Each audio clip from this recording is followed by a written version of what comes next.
Well, once again, good morning. I want to be conscious of everybody's time. So we're going to get started. We've got quite a bit that we would like to cover with you today.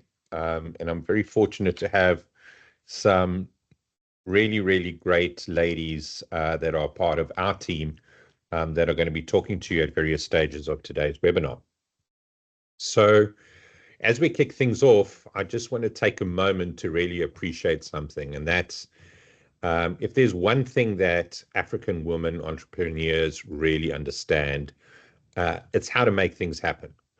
Not only do they manage businesses, families, and probably still have time to remind us all to stay on schedule. Apologies for being late. But essentially, what I'm really excited to share with you today is how these powerhouse women-owned businesses are perfectly positioned to start making waves in the US market.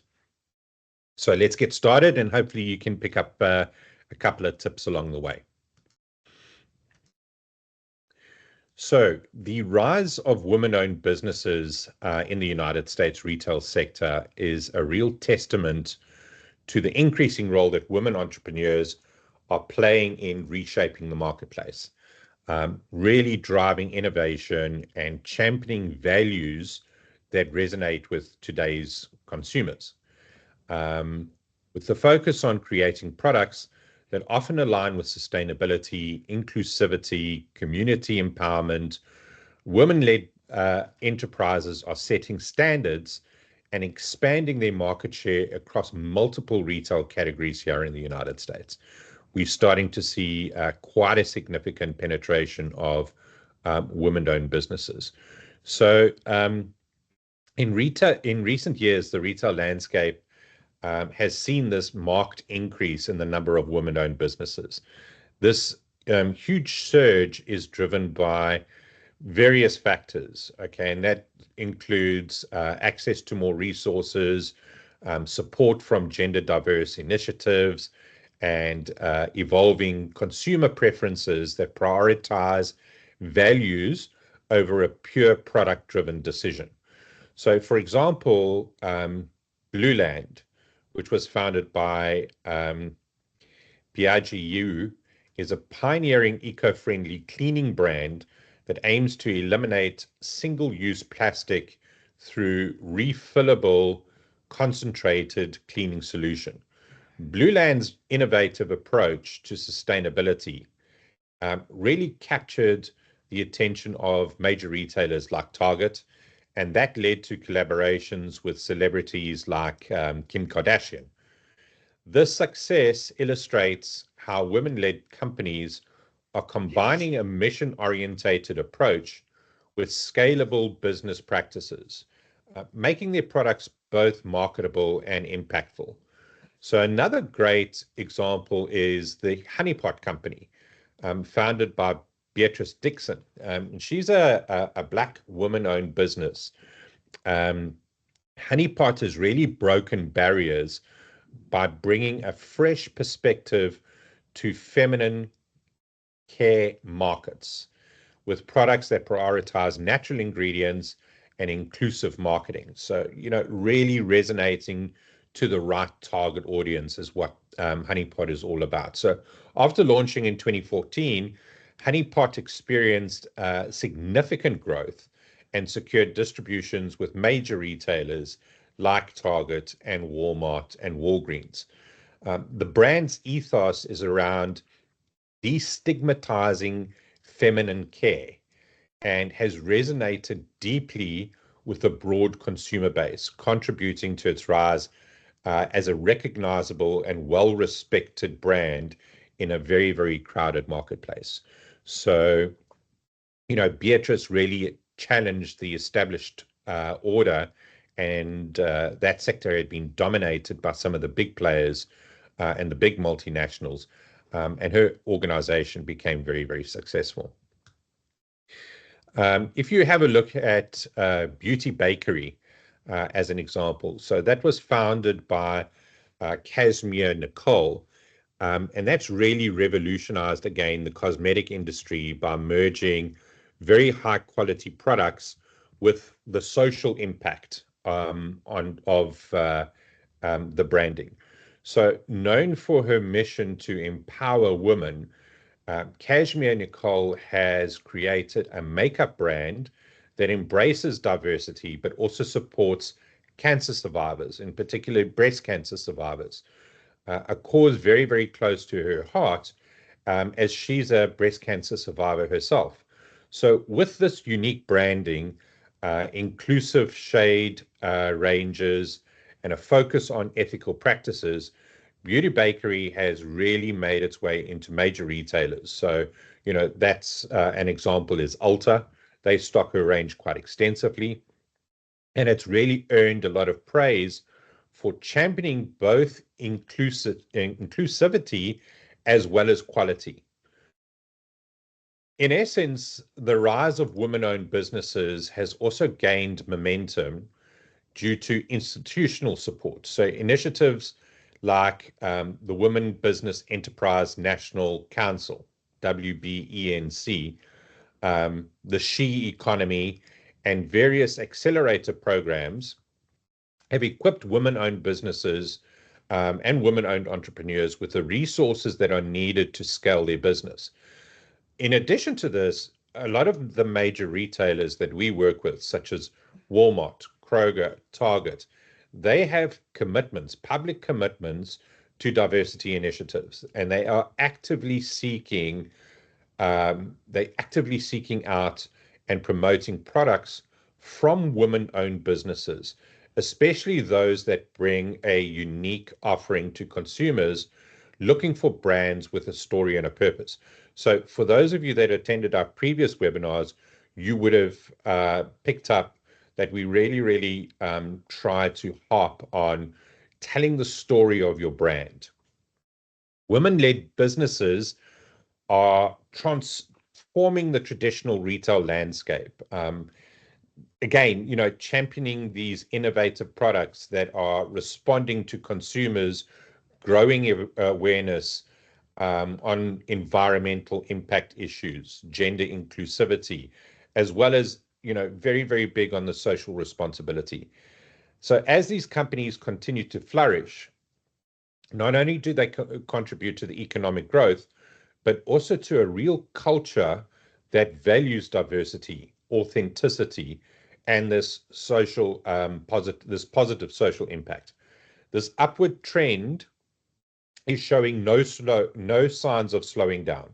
So as women entrepreneurs in retail continue to expand their influence, drive sales, and inspire the next generation of leaders, we really, really encourage the women-owned businesses from Africa to have a look at the resources that are available to you through the ATI programs, the various USAID missions, Prosper Africa in particular, your local embassy, US embassy.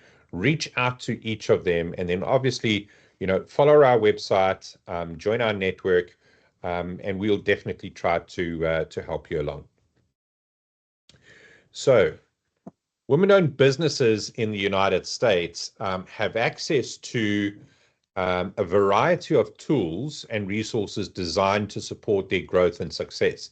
Now, whilst a lot of these tools are focused on women-owned businesses here in the United States, we also have the ability to have a look at ways of tapping into these resources on your behalf here in the United States. So the certification programs are very, very important. The Women Business Enterprise National Council, very, very important.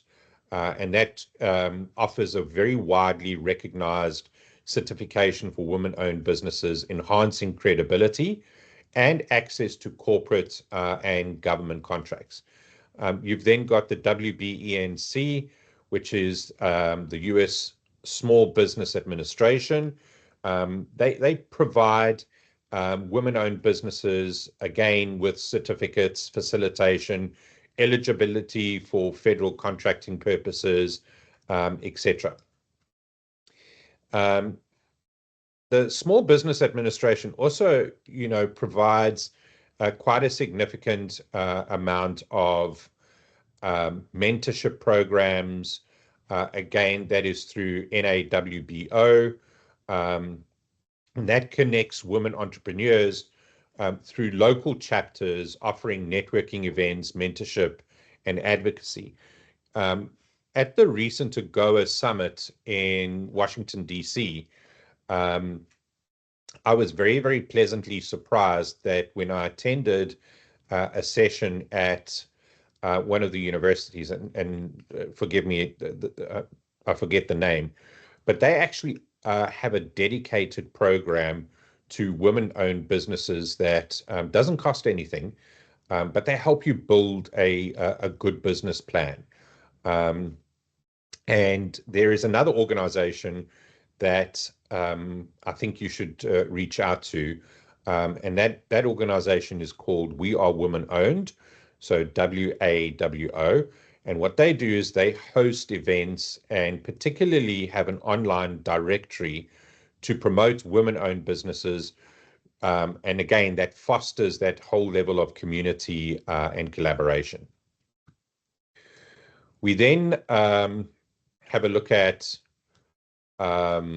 financial resources. Okay, so the financial resources are small business grants, SBA loan programs, and again, in particular through Prosper Africa and your various USAID missions, there are grants available that are specifically targeted to women-owned businesses. And again, if you're not 100% sure where to look for those, please reach out directly to us. Otherwise, contact your local ATI representative or your local US ARD mission, and we're pretty sure that we'll be able to steer you in the right direction.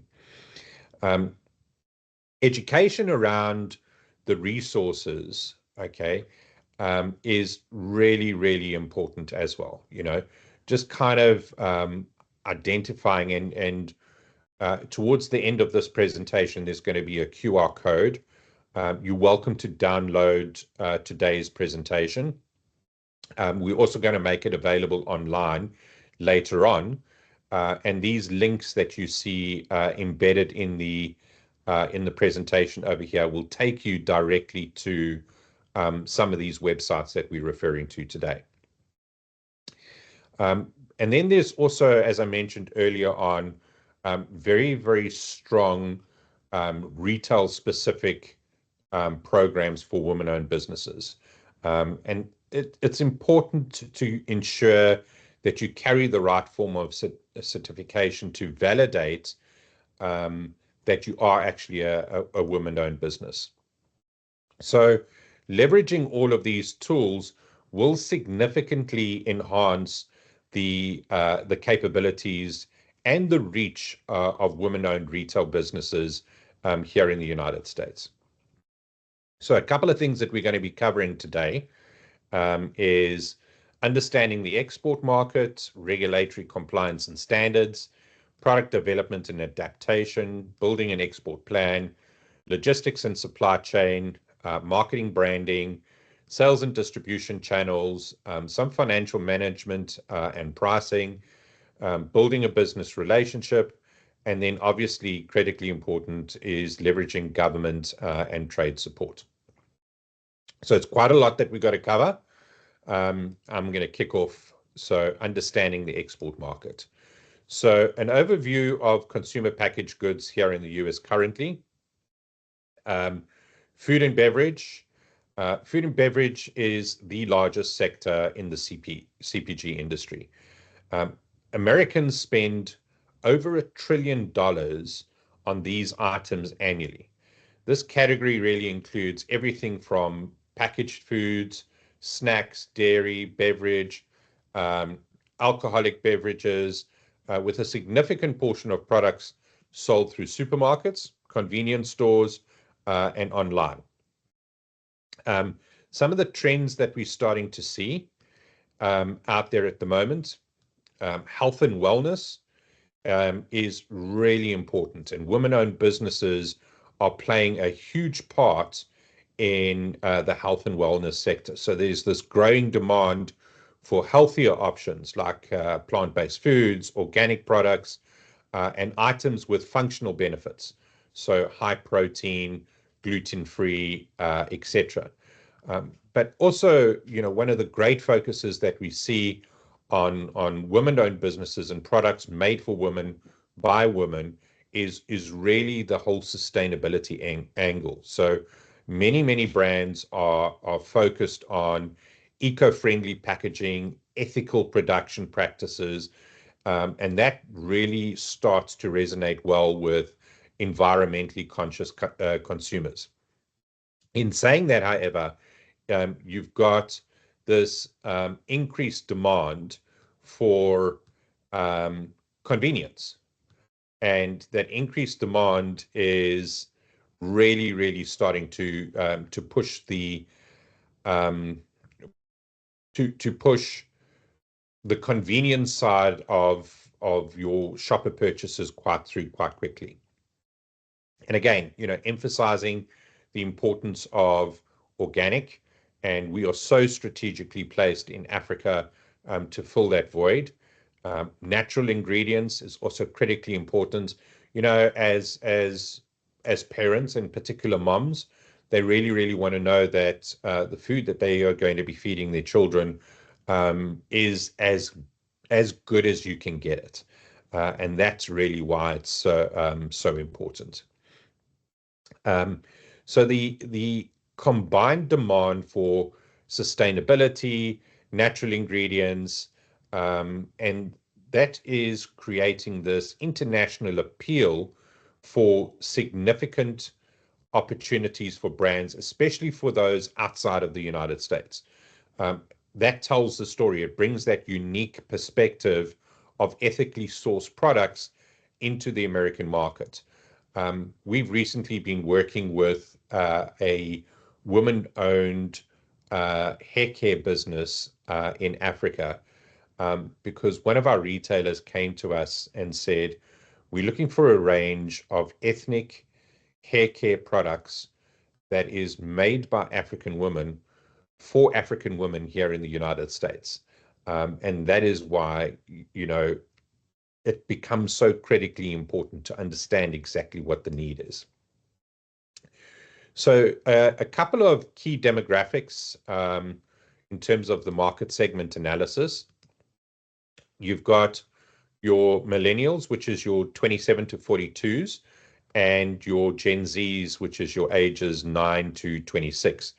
And what we're seeing is that they are valuing, their value preferences are prioritize sustainability, authenticity, transparency in their purchase decisions, and they particularly drawn to brands that communicate ethical missions. And part of this ethical mission is, telling the story of where it's coming from again, and that is if it's a woman-owned business, you tend to find that a lot of the millennials and Gen Z shoppers would migrate to that because they find it easy to relate to the product. And there is also quite a significant interest in artisanal and authentic products. So millennials and Gen Z consumers are seeking culturally rich experiences. And this is where African CPG products with a good story and heritage and traditional craftsmanship really resonates well with these values. And again, focusing on clean label, social, environmental awareness is so critically important. So the rise of niche markets and their alignment with African products and unique characteristics. So there is a big demand for in the vegan market space. So you've got this growing vegan movement here in the United States that has really got consumers actively looking for plant-based products. And we're starting to see, particularly what we saw out of the Summer Fancy Food Show, was there is a huge amount of African CPG products, many of which are plant-based or derived from traditional vegan ingredients, and that meets this demand. And those traditional ingredients, we're starting to see that some women-owned businesses have got this real unique modern twist on it. And these are starting to resonate in products like Frenino, Teff, Moringa are really starting to gain popularity as vegan superfoods.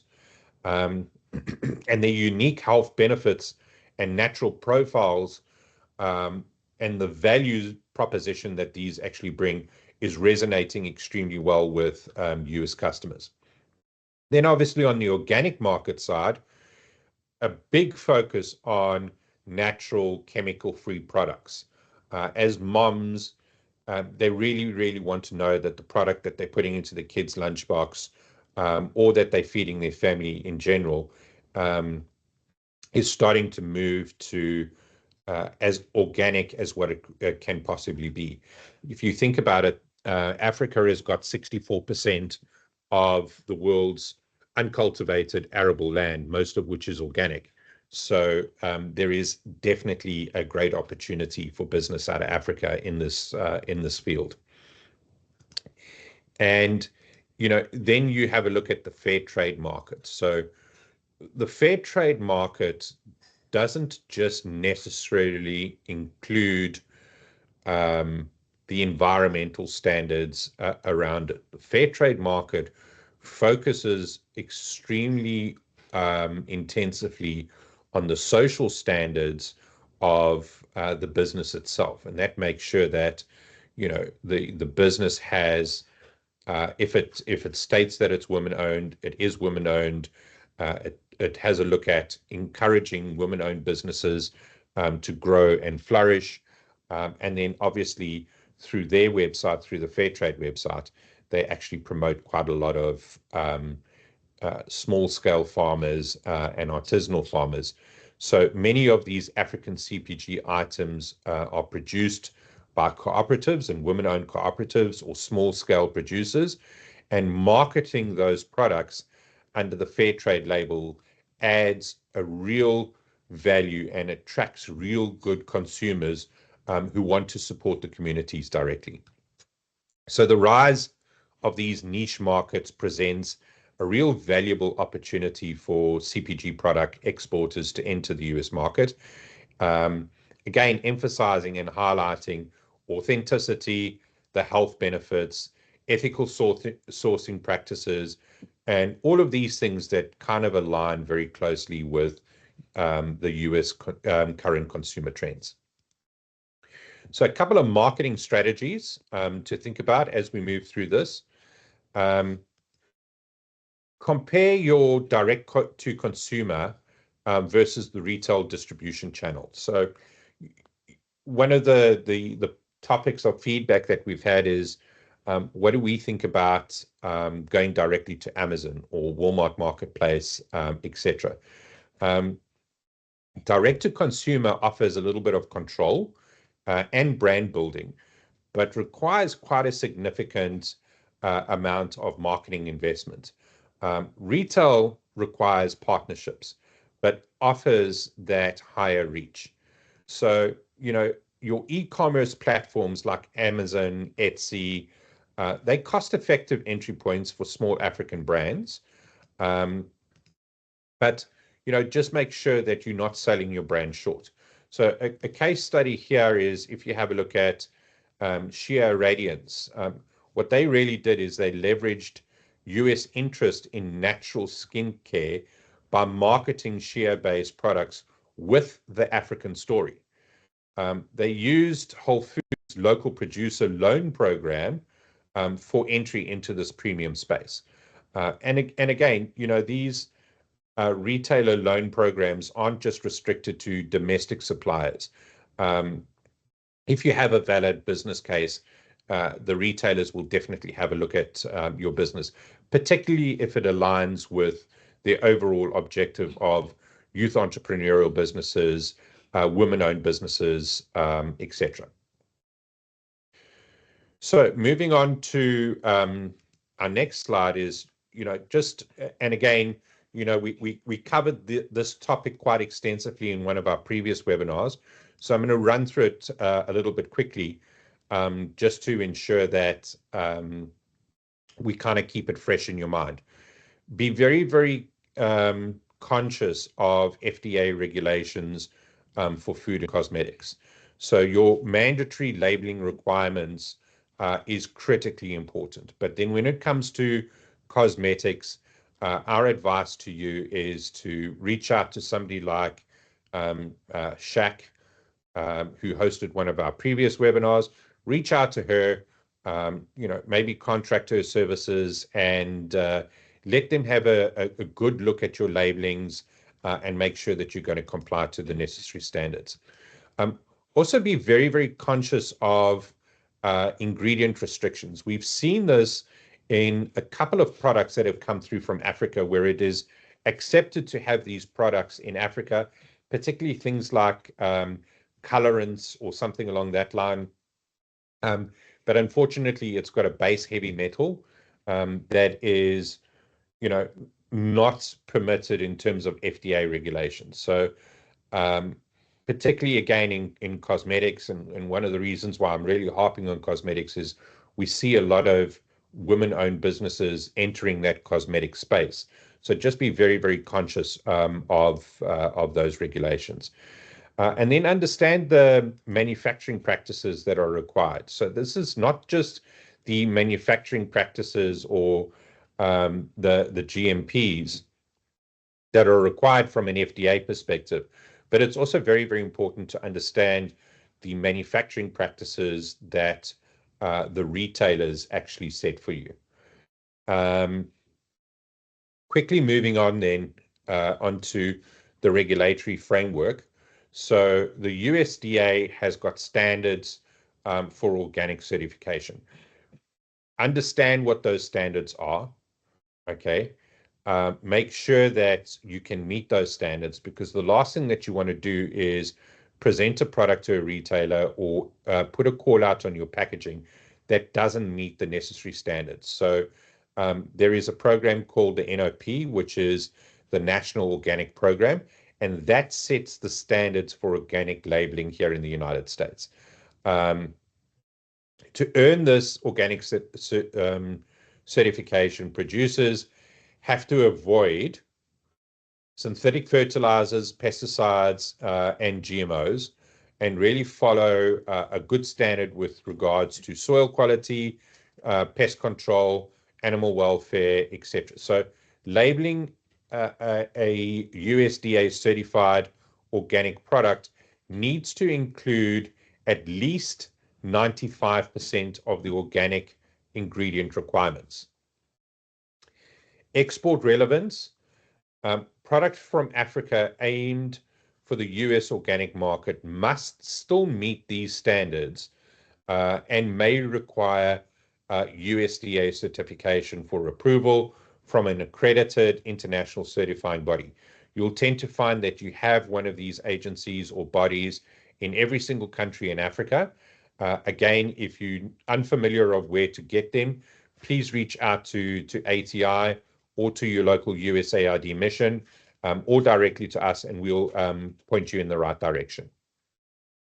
And then also very, very important, we often see recalls on products because they haven't followed the FTC, which is the Federal Trade Commission, labeling requirements. And that includes things like your country of origin.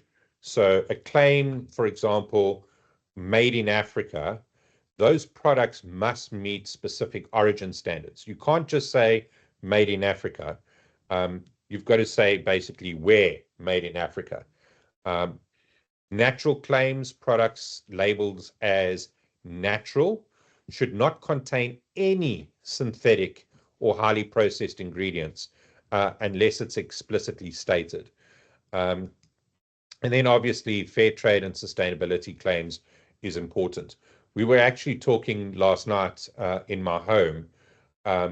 Costco just issued a recall on butter, a national recall on one of the butter brands here in the United States yesterday, because they hadn't declared milk as an allergen in butter. So that is why it is so critically important to understand the guidelines on your labeling requirements, your ingredients lists, etc. So again, some certification, documentation, and compliance that is available out there. Common certificates is USDA, non-GMO, fair trade. I call this the leaping bunny. My team, often jokes with me about it because it is actually called the leaping bunny, and it's a cruelty-free logo that really signifies that a product hasn't been tested on animals. And this is particularly important when it comes to cosmetic products or base products for cosmetic items. Gluten-free, something very, very big and on the rise here in the United States as well. So preparing the documentation for compliance, understand what import licenses are required. If you're utilizing the USATD as your vendor of record, we will handhold you through this entire process. If you're taking on the market on your own, just familiarize yourself with what import licenses are required, what certificates of origin are required, and also the FDA registration for food items. Outlining resources for support, such as AfriExim, their support that they provide through AfriExim Bank. Look at their information portals. Also have a look at export.gov for some of those resources as well. So the export.gov gives you some really, really good compliance guidelines. So, here's a classic example of another great success story out of Africa, and that's the Tiosan range. So that's a Senegalese skincare line, met with the FDA guidelines for cosmetics while really emphasizing eco-friendly, ethical sourced ingredients. And that successfully appealed to the US health conscious consumer. I'm now going to move on to product development and adaptation. And Sue, correct me if I'm wrong. I think this is where you take over. Yes, Gavin, you're correct. Okay, so over to you, Sue. Thank you, Gavin. Hi, everyone. Good morning and good afternoon. I'll be speaking to you about adapting products for the US preferences. To succeed in the US market, understanding local consumer preferences is very key. American consumers tend to prioritize certain packaging and product design features.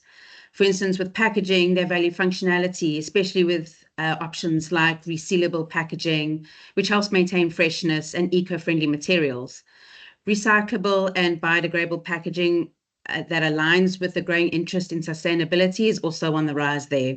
In terms of sizing, convenience is priority for the US customer. For example, snacks are commonly offered in individual packs to cater for on-the-go lifestyles and consumption, while you'll have a couple of your staples, like pantry staples, that will come in bulk options. When we talk about the aesthetics as well, we'll talk about the clean minimalistic designs that are popular in the United States. And in the United States, they lean towards simple modern packaging with minimal clutter. That also favors readability and a focus on key product benefits. When we talk about flavors and scents, the US market is diverse yet distinct. And adapting African products to appeal to US tastes is quite key. Blending local African spices or ingredients with flavors familiar to American consumers. For instance, if you're introducing a skincare line, introduce your normal shea butter with distinct, recognizable African scents, or a line of snacks that marries African ingredients with mainstream flavors, which can bridge the gap between two different cultures. When we go on to quality control and consistency, we look at quality checks and quality audits Third-party quality audits are highly recommended to ensure compliance with US safety standards. This outside verification can offer consumers confidence in the brand's reliability. When we talk about batch tracking, this is often a process that is used by larger companies. It is increasingly accessible and allows brands to trace each batch, providing transparency and accountability. And this is in the event of a quality issue. Batch tracking can assist and isolate specific products, which can minimize the recall impact and still maintain your customer trust. When we talk about cultural sensitivity in the product design, US customers are drawn to authentic cultural stories, but also are sensitive to stereotypes. Successful product design for this market often requires balancing authenticity with cultural respect. And this, I'm going to give you a couple of examples here. For the African aesthetic elements, incorporating African design motifs, such as patterns inspired by textiles or nature, can resonate well when done thoughtfully. Simplifying these elements to create a modern look without diluting the cultural significance helps avoid stereotypes while keeping the product's origin apparent. When we talk about brand storytelling, the US consumer is highly interested in sharing your story or having your story shared to them. They want to know what's behind the product. And this can range from sourcing ingredients to the cultural significance of the design. And that can really enrich a consumer connection with your brand. It is important to emphasize the authenticity of the brand story and its roots, rather than leaning into cliches that might misrepresent the culture. And I'm going to just show you a case study for Tswara tea and for Yole Food. So Tswara tea is a strong example of a successful cultural adaptation for the US markets. The company has taken traditional African teas and rebranded them with luxury packaging and premium positioning. By doing so, they appeal to the US consumers' interest in international high-end products. Yoswaro's approach leverages the cultural richness of African tea traditions presented with modern aesthetics, making it accessible yet respectable of its origins. In Yolele Foods, which is co-founded by a Senegalese American, it's a notable example of an African company successfully adapting to the US market. Yolele Foods sells fonio, which is an ancient West African grain, to American consumers. The company emphasizes fonio's ecological and nutritional benefits, appealing to the health-conscious and environmentally aware US consumers. By introducing fonio to the US market, Yolele Foods not only offers a unique product, but also supports sustainable and traditional agriculture in West Africa. And Gavin, that is my part. I hand over to Fran now. Thanks very much, Sue. Just introducing everybody to Frances Fraser. Fran is our Director of Continental Operations in Africa, and she'll be talking to you a little bit about the key components in building a export plan. So over to you, Fran.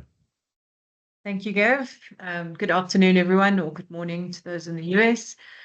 So I think the first starting point is really around when you are planning to export, you need to start with a plan. We don't just start a business with the view to exporting without developing different components of how we will go about the market, how we'll go about risk management and planning. So the first part is really about understanding the target market really well. That includes, for example, having clear objectives about who you're targeting, how extensively you want to reach that market. Also looking carefully at demographics. Which market segments specifically are you targeting? Is it a specific age group? Is it a specific geographical part of the US? How do you also link your brand recognition to your product? So you need to think carefully about what your goals are there in terms of your brand. Perhaps initially you don't want to even go in with a branded product. You want to go in with a private label product. And then ensure that your plan aligns with the customer's interests. So it doesn't help presenting something where there isn't that bridge. And I think Sue spoke to that already. Create the bridge for somebody who doesn't necessarily understand where your product's coming from, or what the flavors or the function of that product is. Then I think really key is when you export into a new market, there are so many different costs that are perhaps unplanned for that you might be used to in your own domestic market. And so it's critical to try and understand when you go into a different market, one that's unfamiliar to you, the different components of doing that. Marketing is a significant one. We see that often, that you get a product onto the shelf, but you also need to spend budget on familiarizing customers with your product and what the benefits are, and getting that product off the shelf. The other significant cost and area that requires budgeting is logistics. And that's certainly somewhere where we can obviously help with a vendor of record in terms of understanding the different costs associated with that and managing those. And then I think the third area that requires budgeting is around your risks. And part of that is covered through insurance in different ways, but also just always having a buffer in terms of, or a contingency plan. If these products, if these grapes or these fruits are not accepted at that point of entry, is there another market we can send them to? If we do that, how should they be packaged? So really understanding what can go wrong and what you'll do in the event that they do. In fact, the plans don't always go according to plan. So always have that contingency in place. And then in terms of your brand narrative, and I think we had a great webinar on this recently, really, what is your unique selling point? There are so many different products available to US consumers. You're going to have to stand out. So what is that unique proposition to the consumer? And what are the qualities that you're putting forward? Is it that sustainability story? Is it about hand craftsmanship? Is it about the authenticity of the specific ingredients? Maybe it's something that's like moringa or marula that has a specific natural and indigenous focus. So really have your story right in terms of your brand narrative. Then I think the next point is around setting realistic goals. And I think you do want to set goals because you're incurring costs. So you also want to have good revenue coming in. But I would say the starting point is to obviously start off very realistically, be conservative in the beginning, have attainable objectives, and make sure that you understand what those initial costs will involve, whether they're for tariffs, transportation, or marketing, and we've touched on all of that, or unintended costs of something sitting in port for a little longer than you'd hoped. Then framework for annual growth. You want to obviously have a growth plan. Make sure that you don't try and do everything in one day. So look at how you could phase your growth. Maybe you want to start off in a specific route of entry. For example, maybe you want to start with e-commerce and then go into retail. Or maybe you want to start in a very specific geographical area, but have that plan of year-on-year growth and match your resourcing with how you want to grow the business as well. And then lastly, scalability structures. Make sure that if you're intending to grow, that you plan for that growth.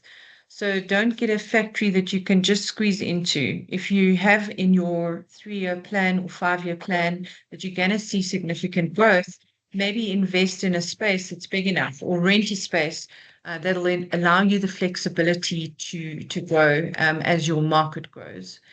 Also explore partnerships that will give you that flexibility.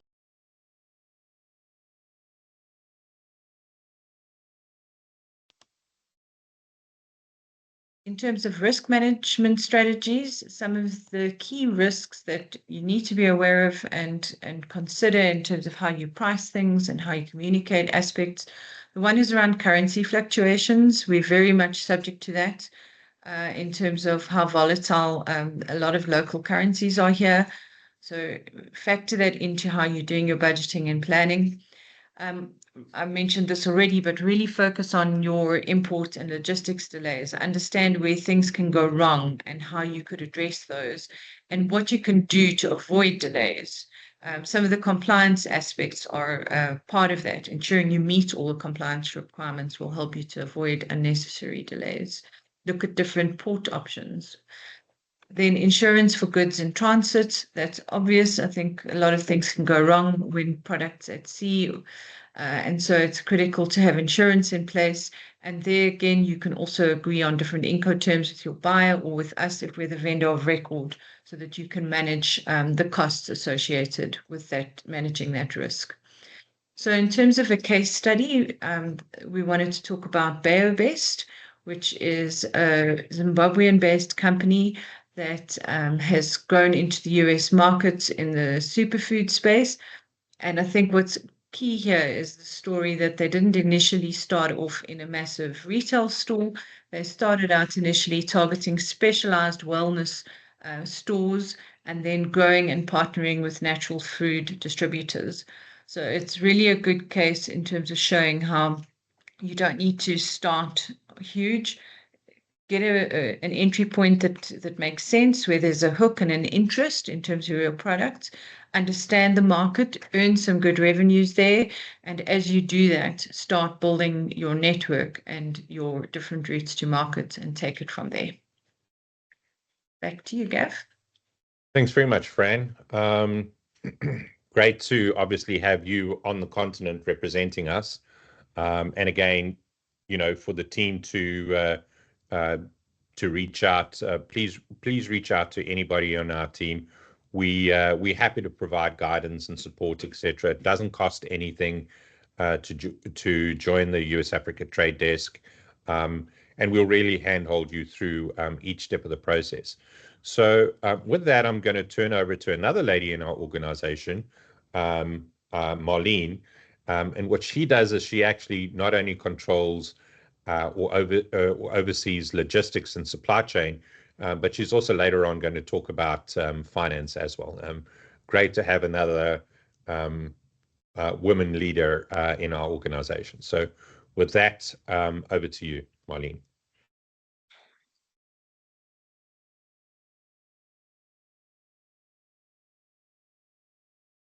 Good morning, everybody. Good afternoon for the guys in Africa. So freight and logistics is most probably one of your biggest expenses that you'll be adding on to your cost. There's two aspects that you need to look at specifically, and that is cost and time. What is it going to cost to get the product to the USA, and how much time is that going to take? It's very important to understand the lifespan of your product and the expiry dates of your product. If you're dealing in a fresh product, you must probably have to look at air freight and not sea freight. When you look at sea freight, you have got full container loads, and you also need to look at temperature control. What is the best way for you to ship your product? If you're dealing with something like chocolates and some cosmetics, you might have to have a temperature control container rather than just a normal dry goods container, which there won't be any temperature control in. As soon as your product arrives in the USA, you will need three forms of assistance. Your one person that's going to be very important is your customs broker. You will also need a freight forwarder. You would also need a freight forwarder in South Africa before you even start. And then the third person or place that you would need is a warehouse or a third-party logistics provider. When it comes to your customs broker, make sure you communicate with them clearly. Make sure they know exactly what the product is that you are exporting. Make sure that they understand the HS codes. That's a harmonized tariff code. So every single product has got a very specific code. And based on the code, there will be duties, or in most cases for product from Africa, no duties. But it's important to understand that cost and to work that into your costing model.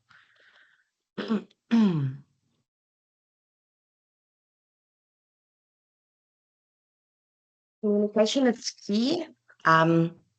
And make sure that you are prepared to work outside of your normal working hours. when you're dealing with custom brokers, when you're dealing with people within the US, it's going to be on a different timeline.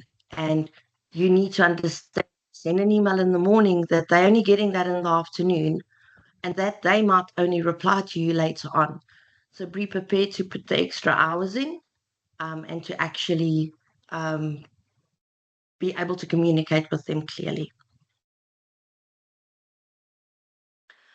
When it comes to inventory levels, be very aware of the amount of product that you need to send. You don't want to run out of inventory in the USA, but storage is also very expensive.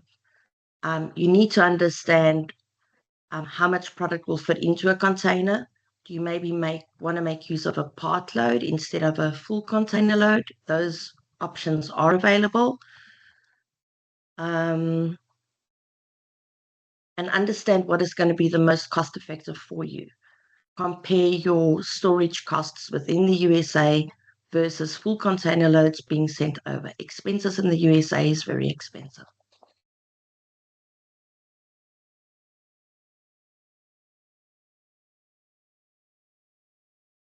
That concludes my section. Gav, over to you. Thanks, Marlene.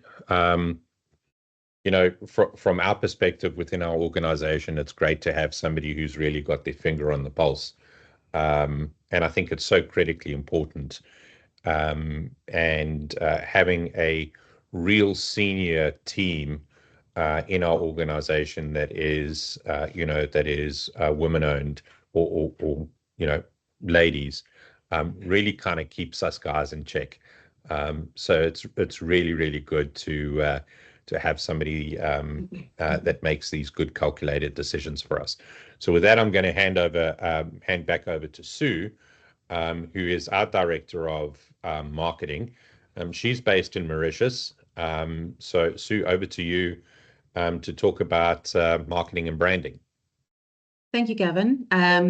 So I'm going to talk to you about brand positioning and a couple of key elements under this. And, you know, we're going to touch points and talk about a few things that we've spoken about before, but it's only because we really want to highlight the necessity for these items. You know, when it comes to brand positioning, what are your differentiating values? What is your niche marketing strategy? Do you have eco-friendly packaging? Authenticity as a brand pillar. So when you're looking at differentiating values, how are you going to stand out in the crowded market at the moment? How's your brand going to focus on values that will resonate with conscious consumers? You know, are you going to go through the ethically sourced product? Are you going to go through the sustainable route? Are you going to go through the organic route? And then when it comes to your market strategy, you need to really leverage these unique aspects, like in the case of African heritage or organic, which can appeal to consumers that are looking for authenticity. Highlighting ethical sourcing and sustainable production processes also capture a niche values-driven market. So if you're able, then your product can emanate that.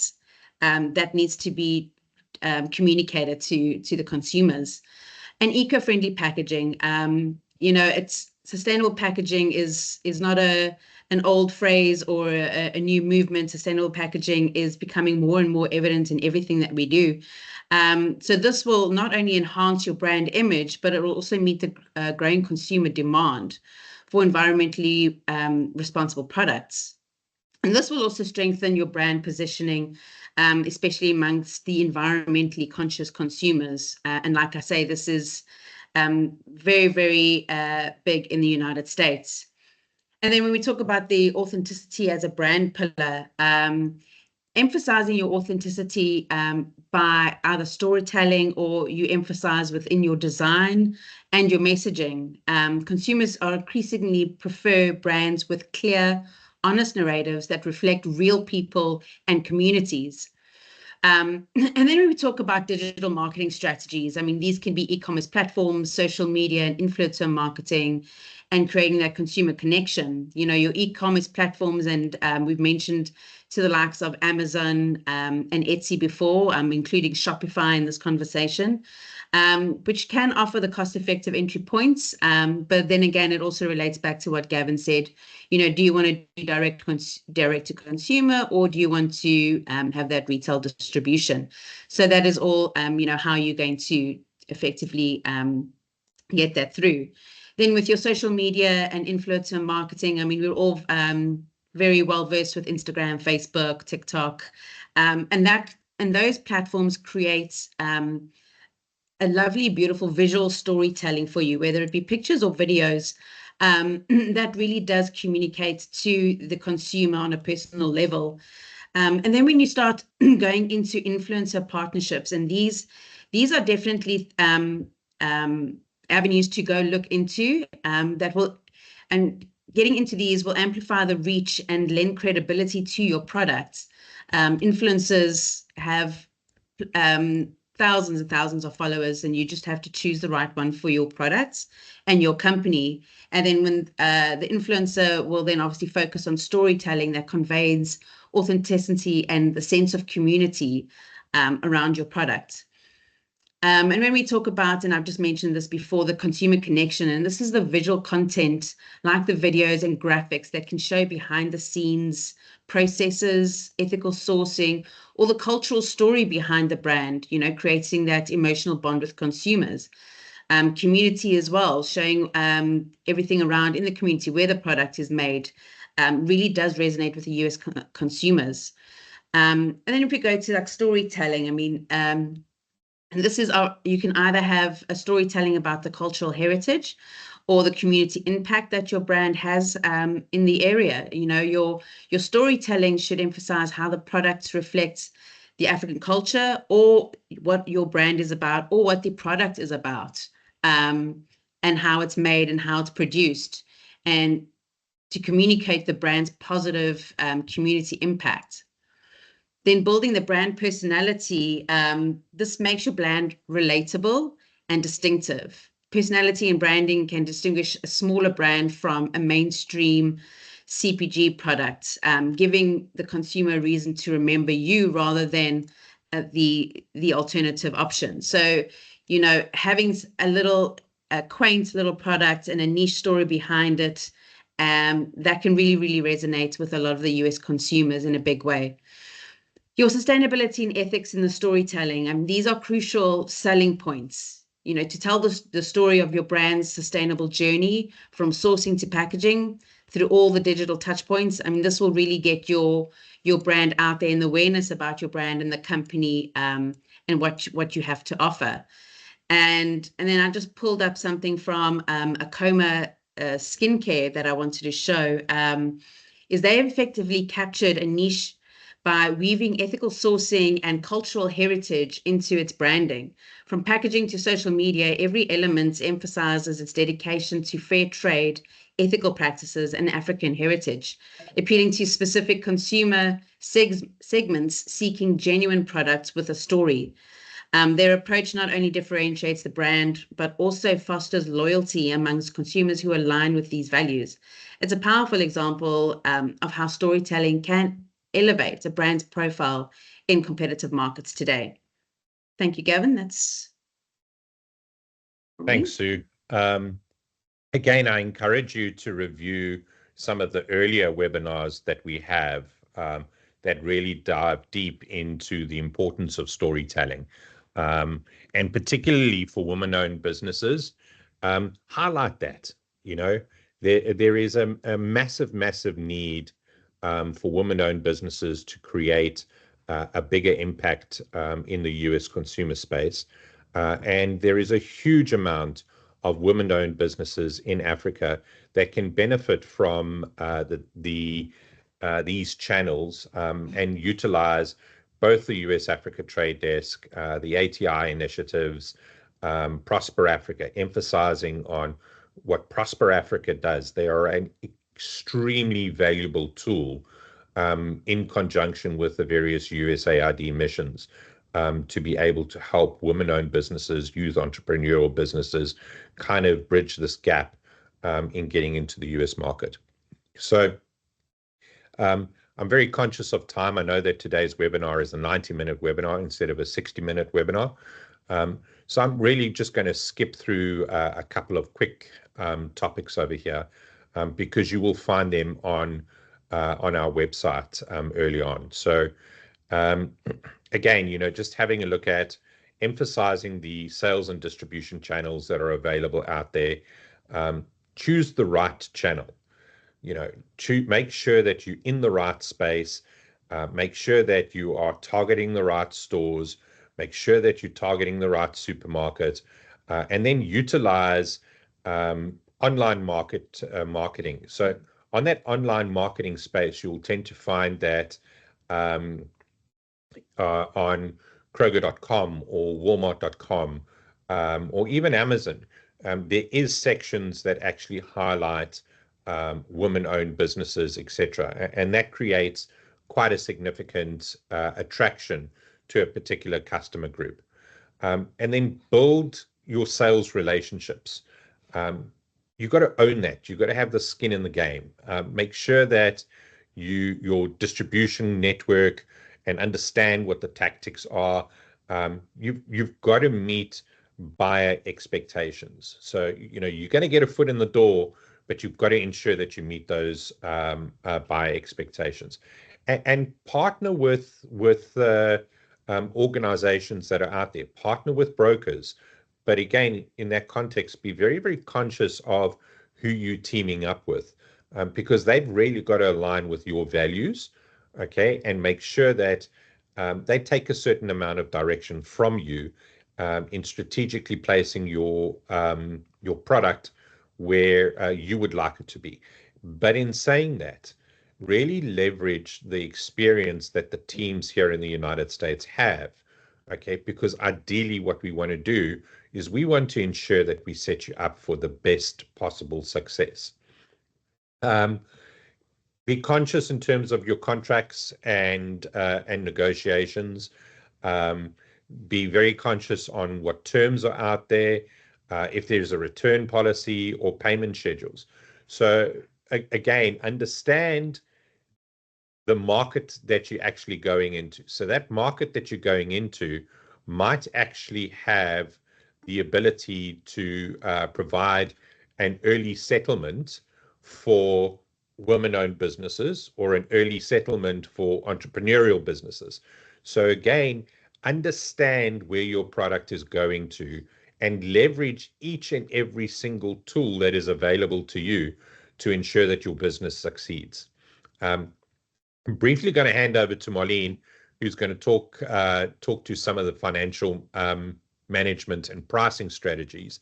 And again, here, if you're unsure of where to price your product, please reach out to our team. We'll be happy to help you with some initial pricing, because we've got, the logistics costs worked out. We've got the last mile worked out. And the last thing that you want to do is to short sell yourself in the market. I always say to my team, it's easy to go down. It's impossible to go up. So with that, I'm going to hand over to Marlene. Thank you, Gavin.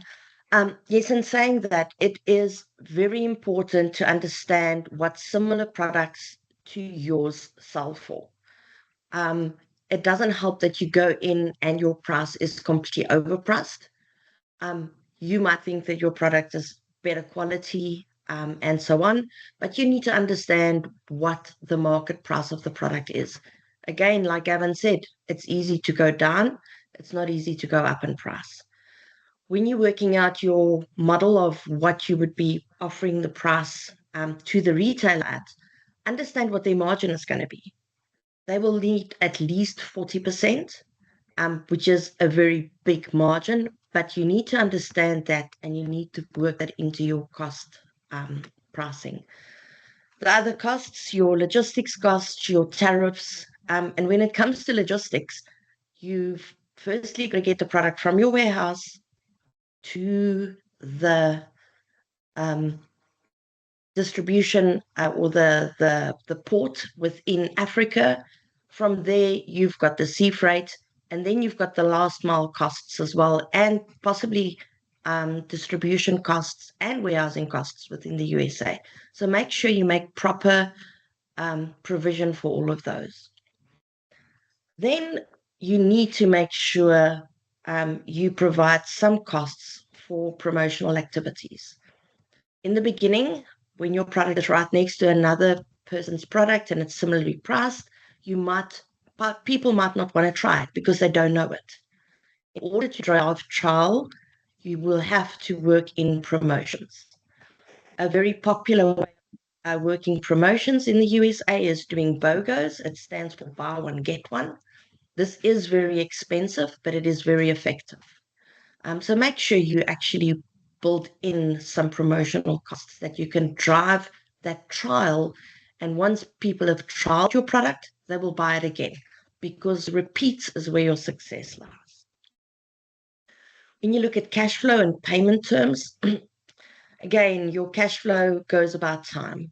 It is the time that it takes for your product to get to the harbor, the time that it takes on a boat or air freight, eventually to the USA. You've then got time that it takes to clear the product, and eventually it gets to the retailer or the final place. Make sure that you understand that timing. Make sure you understand how much time it's going to take before you actually get paid for your goods. There is various ways that you can mitigate this or assist on your cash flow. One way is to get purchase order discounting. You could get invoice discounting. You could also get inventory financing. So go and have a look at these trade finance opportunities.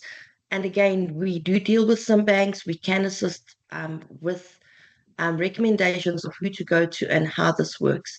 When you deal with this, be careful, because there could be additional costs on it. You will have interest payments, and this could also to your profit. So be aware of all of this and plan ahead properly.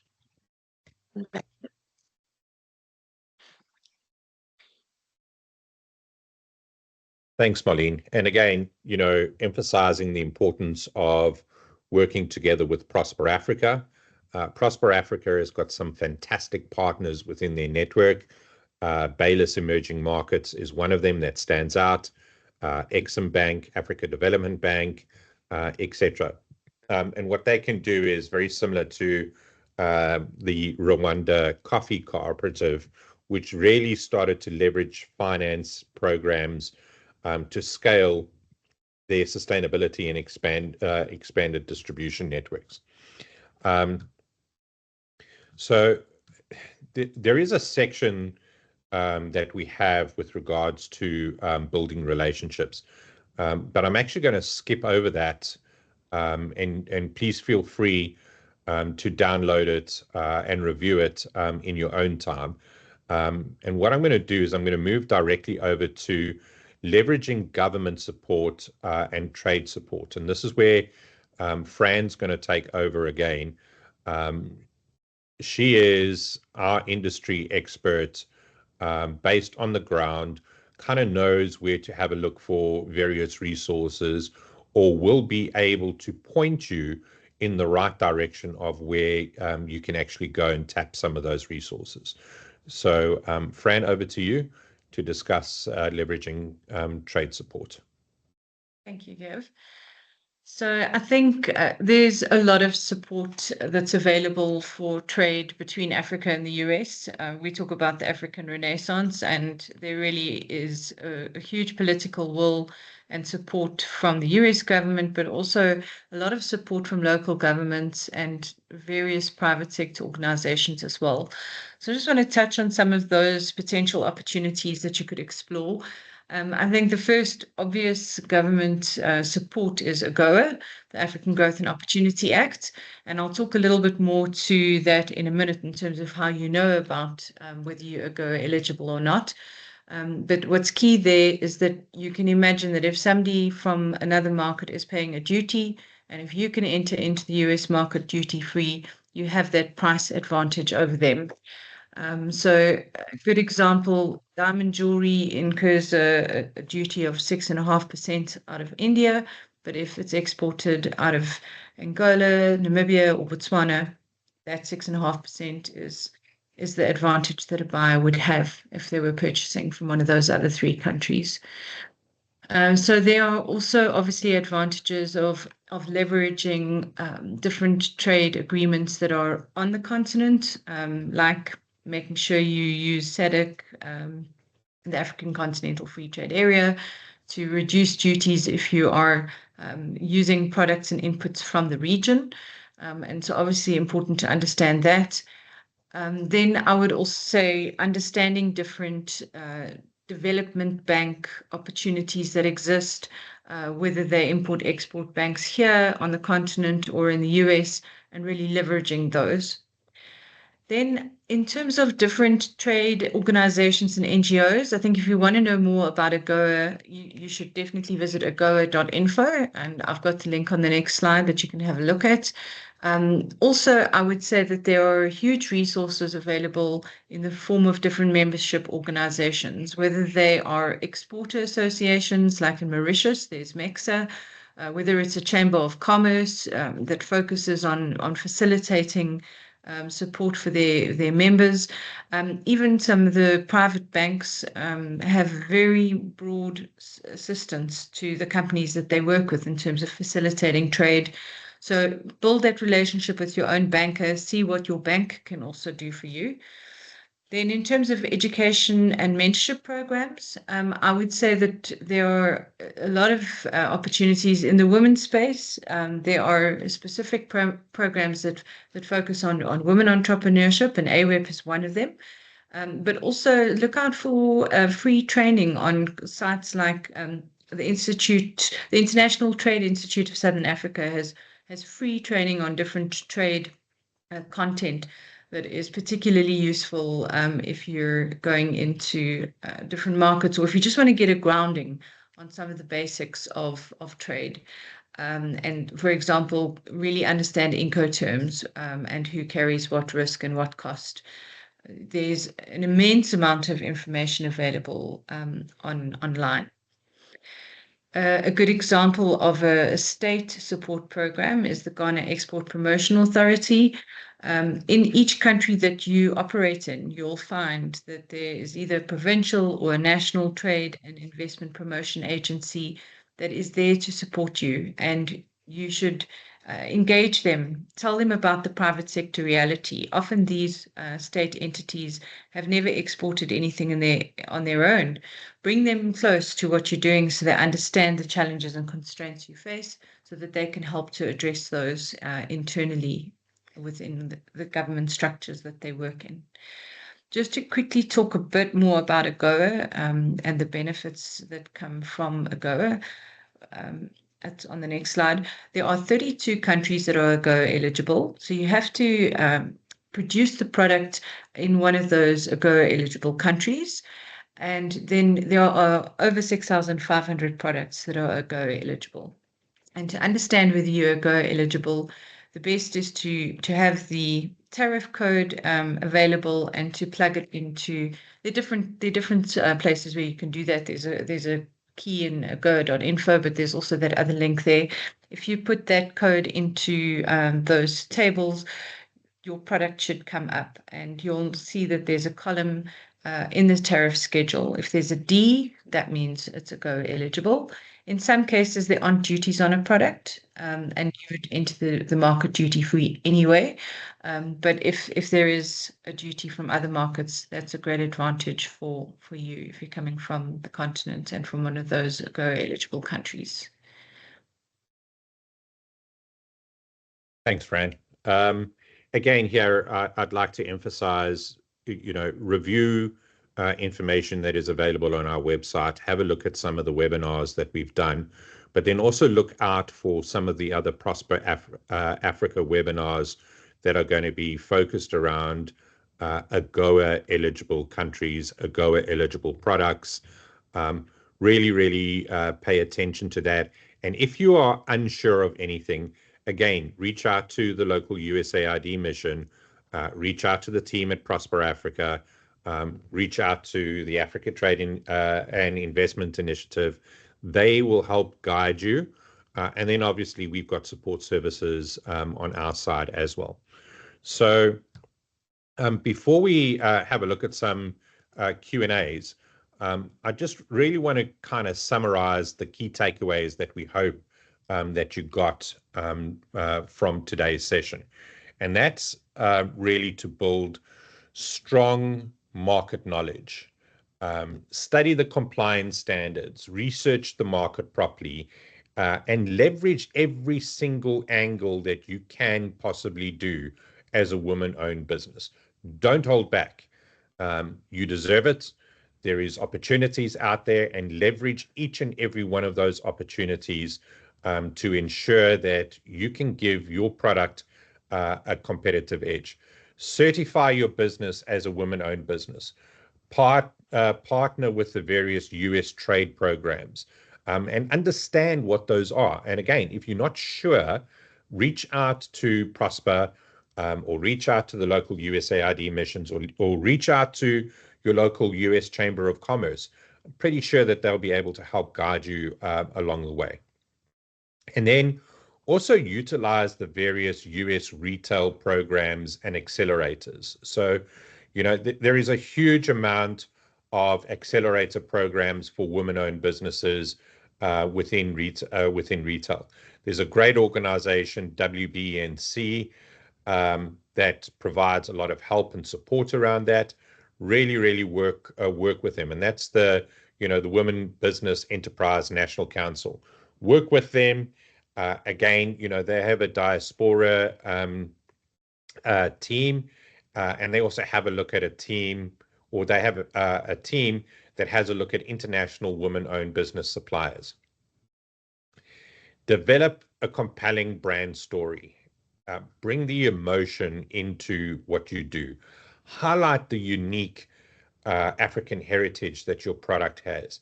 And what we tend to find is that a lot of women-owned businesses really commit to social impact, not just on the environmental side, but on the impact that your business actually makes in the community in which you operate. It's not just generally. We tend to find that a lot of women-owned businesses really make that social impact within the community, and highlight that in your storytelling. Invest in quality assurance and supply chain readiness. You've got to make sure that you meet the quality standards, and then partner with US logistics firms. Understand what your core competencies are, and let the logistics experts and whatnot move your product around in the best possible fashion. And in saying that, it's actually very interesting because there are quite a few women-owned logistics businesses here in the United States that really offer a personal touch and some great experiences as well. Again, have a look at, as Sue mentioned, leverage the digital market space and the e-commerce market space. Utilize social media for your brand awareness. Emphasize it's a women-owned business, or emphasize that it's a woman-made product, made by women for women, etc. Really drive that communication tool across. And then engage with US buyers and retail trade shows. So, the Prosper Africa team does a fantastic job together with USAID as well as ATI in bringing companies over to the United States for various events like the Summer Fancy Food Show or the Magic Textile and Apparel Show. Keep a very close eye out on when those events are going to be opened for applications.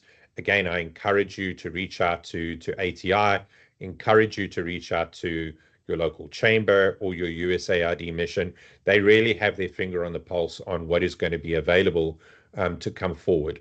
And in 2025, from a USATD perspective, we're really going to emphasize women-owned businesses, youth entrepreneurial businesses as a significant part of our retail readiness and mentorship program.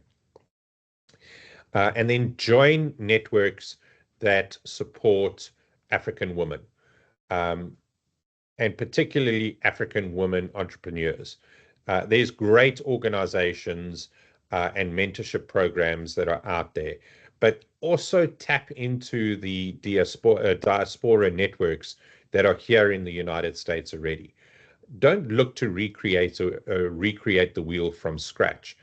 If you've got great belief in your product and you believe that it is something that will succeed here in the United States, and you want to bounce the ideas off, somebody that has moved from Africa to the United States, reach out to them. We've got a great Chamber of Commerce here in the United States.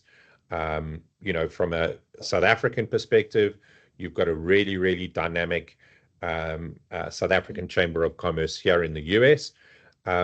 But you tend to find that you'll have a really good one with every country in Africa.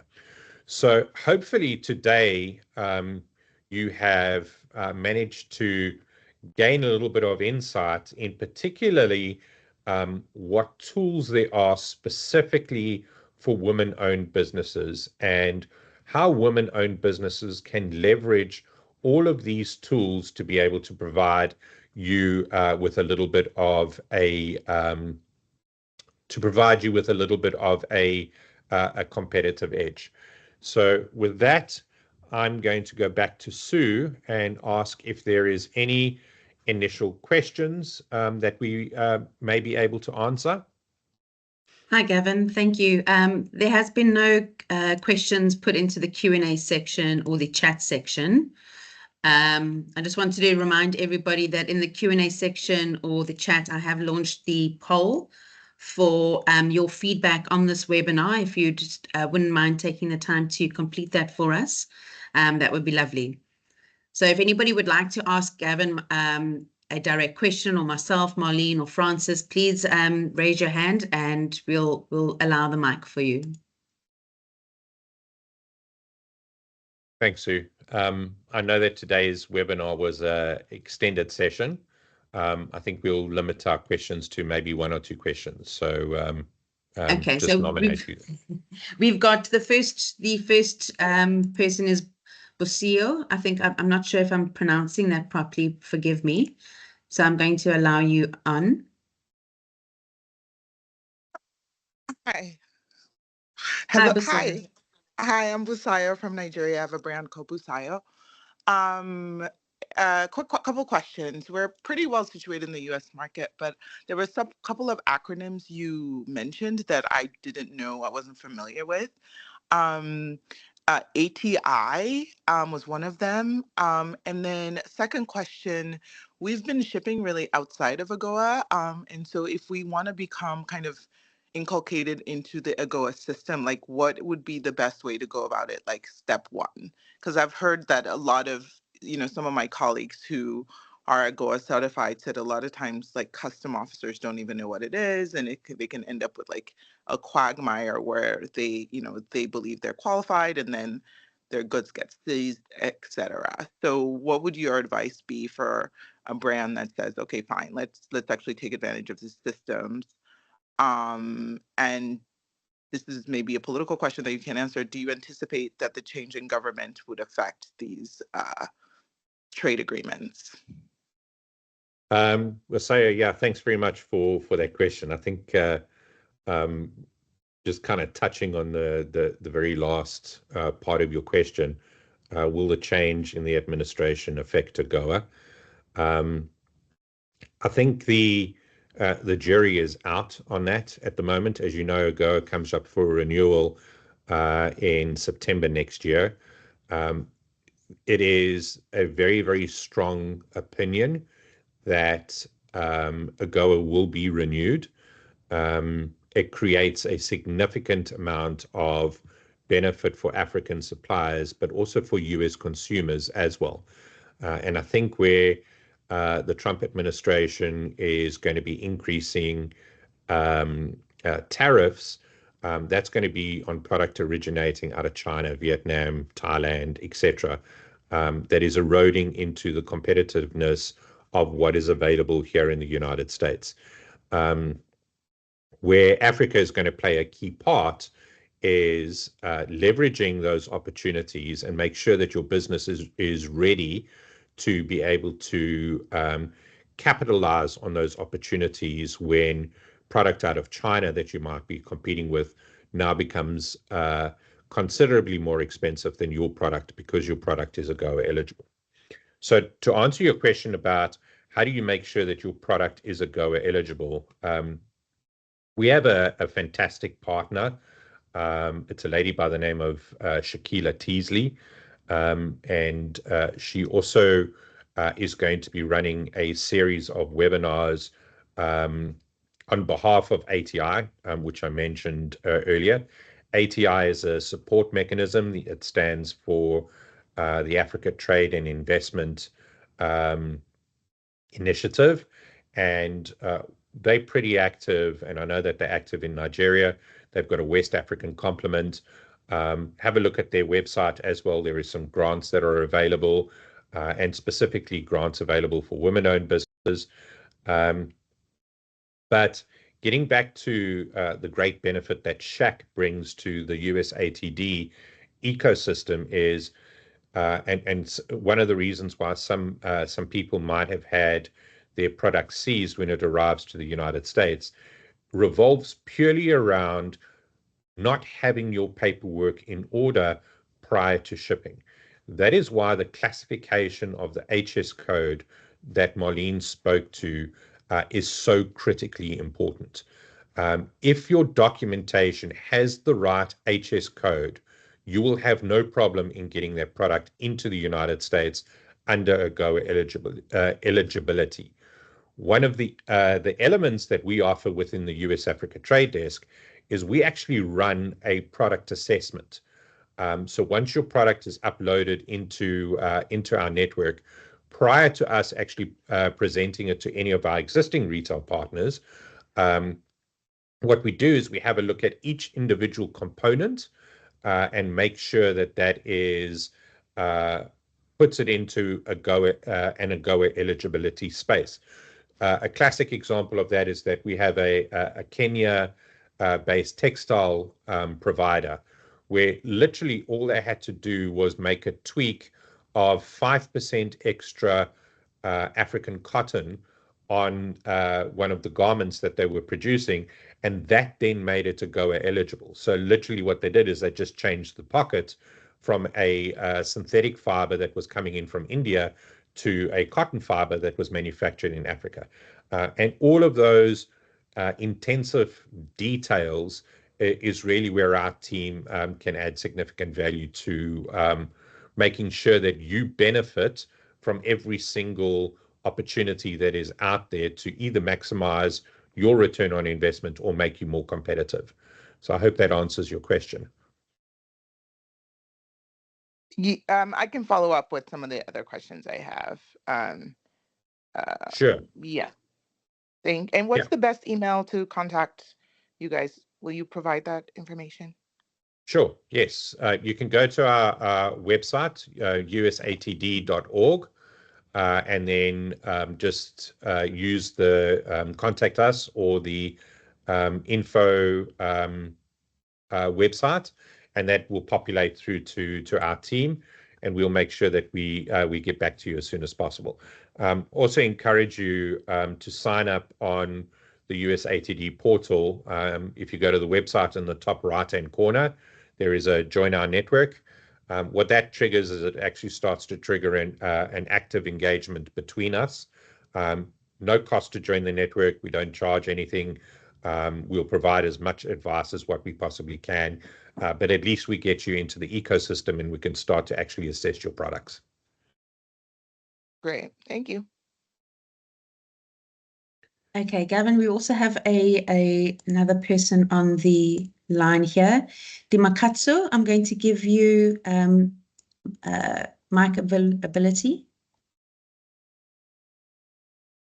Thank you very much, and good afternoon, everyone, colleagues and program director. My name is Timakatso Malwela from South Africa. So we are in the non-alcoholic and de-alcoholized wine produced in the Western Cape in South Africa. And we have been trying to actually access the market in US. We have engaged with the people from that side. The interest is there. We already have the export and import license, but it has been so difficult. It has been like years now trying to do that. So we'd like to find out how we can get into the market and who we can talk to. Secondly, I heard you spoke about the network, your network, which is there, because the other thing that we do in South Africa, we run the trade and investment, the trade missions, especially for women, so that we can be able to access the market, as we are part of the Women Economic Assembly in South Africa from presidency. And with that also would like to find out how to engage with the strategic business partners, women in the US, that we can be able to work together in terms of our products, getting our products that side, and for us to also get the products from US to South Africa. Thank you. Yeah, thanks very much for that question. I'm actually going to pass it over to Fran to answer. Coincidentally, we've been intensively working behind the scenes, de Makatso, with various wine producers and the Wine Association in South Africa to build a dedicated program that is going to focus on highlighting wines from sub-Saharan Africa into the United States. I think we have a very, very robust 30, 60, 90-day plan that is going to be activated in the near future, but I'm going to let Fran speak to that for a minute. Thanks, Gavin. I think Gavin's covered sort of the gist of what we're working on. But what it includes is developing a marketing plan around how we can make South African and African wine more, to raise awareness about the brand. It's currently selling less than 1% of all wine in the US. It sits in New World wines, typically on the bottom of the shelf, and people don't know how amazing it is. So part of it is about developing that marketing plan, knowing which market segments, which states we're going to focus on, how we'll manage the 3-tier system, including the distribution and import. And we're working on also fundraising to support how we would actually put sufficient resources behind the marketing plan that we put together. So please register on our platform if you're keen to be involved, and you're welcome to reach out to me as well. Thanks. Yeah, and de Makatso, when you reach out on our platform, what we'll do is we'll look at facilitating introductions for your organization to the various organizations that we work with here in the United States that are focused on women-owned businesses as well. Thank you very much. How do we access your platform?